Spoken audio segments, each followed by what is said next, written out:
here we are now back with the BB6 Prelude. I no longer think that this might be a Type SH. The transmission that I have, it looks like there's supposed to be something kind of wacky on the transmission that causes the oil filter to locate a little bit off to the side, and that's not the setup I remember having. However, I was just over here with the ball joint press, and I got the old ball joint out, and the new ball joints came yesterday.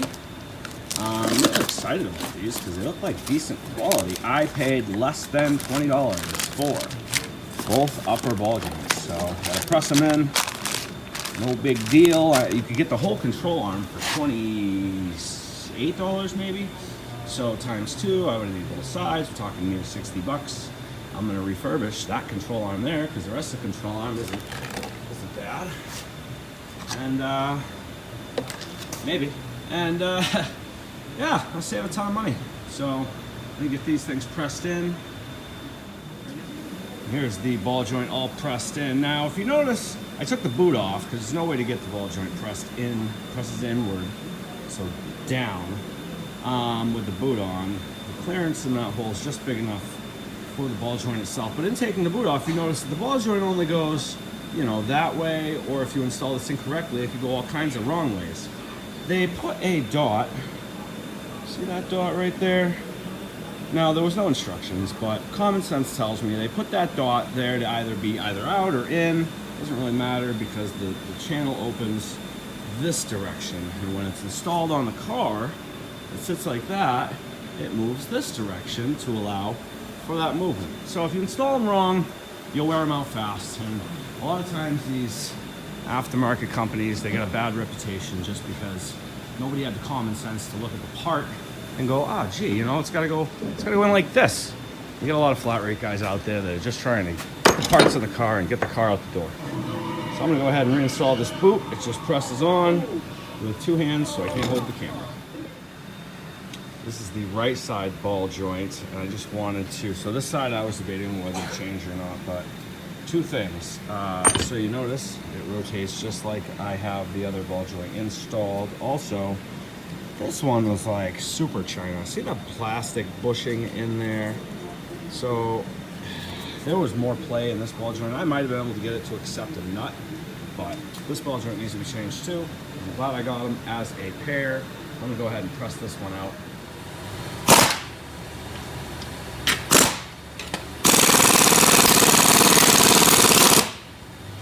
And when it's loose like that, that means I've got the ball joint pressed. Just like that, it falls out. Open the new one here. Open that off. Stop. Go. So these clips, just sort of got to unwind them. Once you get a little bit of it unwound, you can usually grab it with your hands.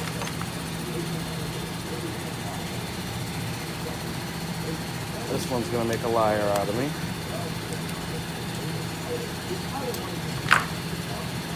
Then, sort of get underneath the boot without stabbing yourself. Pop the boot off. We'll be installing that back on once the ball joint's in the control room.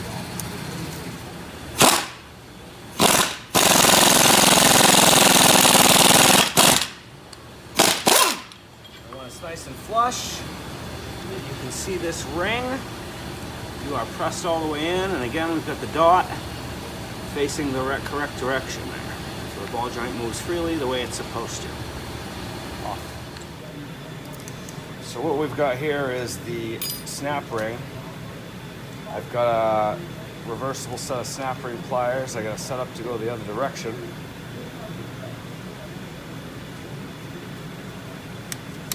Go.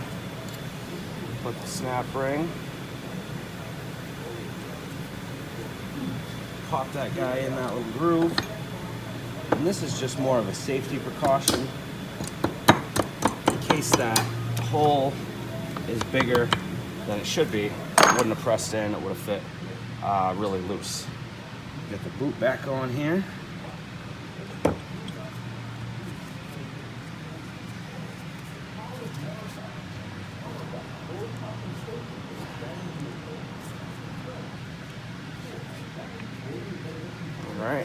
boots sit on there nicely. Again, go back to this windy spring thing here. That is the retainer for the boot. Get it kind of unwound from itself.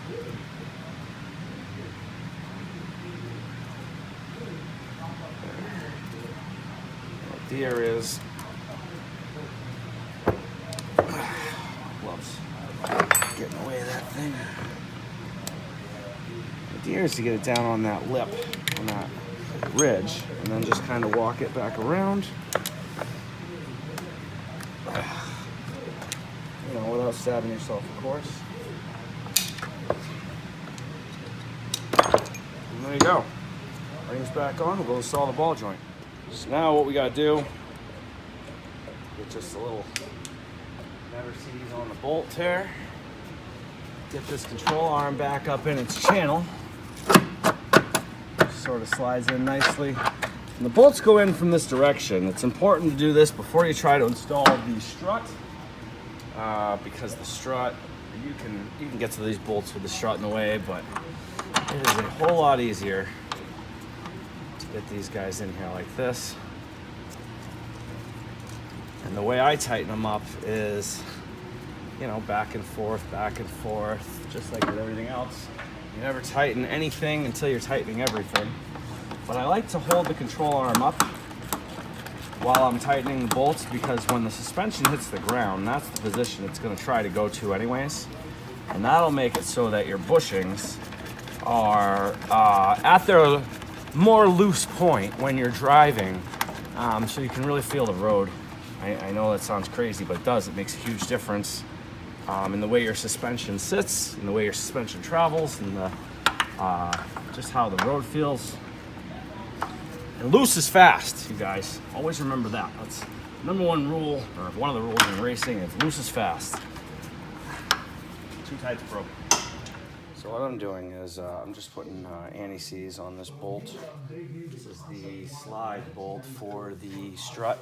And I always install these facing backwards. The idea is if they're gonna fall out, well, they're not gonna fall out, you know, forward when the car's going down the road, not typically.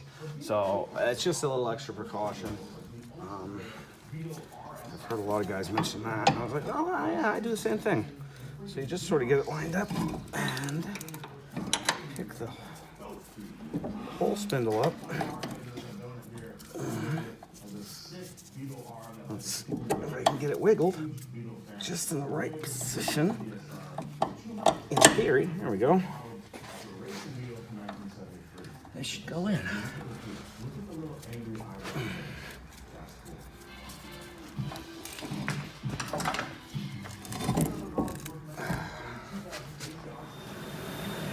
Alright, here we have what I've got of the suspension bolted in. The axles will just kind of hang out there.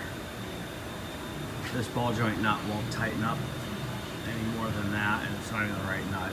This ball joint was filed off, so car still won't technically roll because I have no way to keep this sandwiched.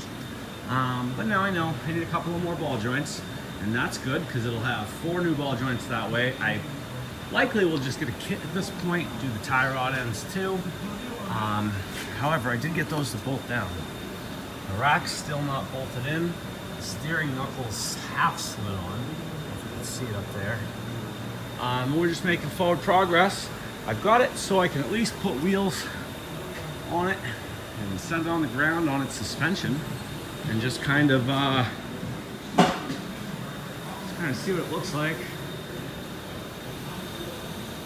You know, now that it sort of could roll. All right, the top strut bolts here. Get these things good and tight. And usually there's a 14 millimeter, but I got these brand new ones from the brand new struts in the Acura. They're all nice and shiny. And I'll put as many shiny parts in this car as I can. As many Acura TL leftover parts as I can. There we go. And there we have it. Struts are installed. Back up. And tires are on the car. It's on the ground. Yeah, so now I just got to do something about that H22. Maybe get a motor together, maybe just get one from the salvage yard. I'm not really sure what yet, but I'm really anxious to get this thing driving in off the lift. I'm really glad to be making the progress that I'm making. So that's all I got for today. That's all the time I got for today. I gotta get back upstairs. Don't forget to click like and subscribe to the channel. Thank you for supporting the channel. And yeah, have a good weekend. Follow me on Instagram at Chase Pumphrey. Follow Jonah on Instagram at Jonah Egan. Also on Twitter for both of those things. I love you.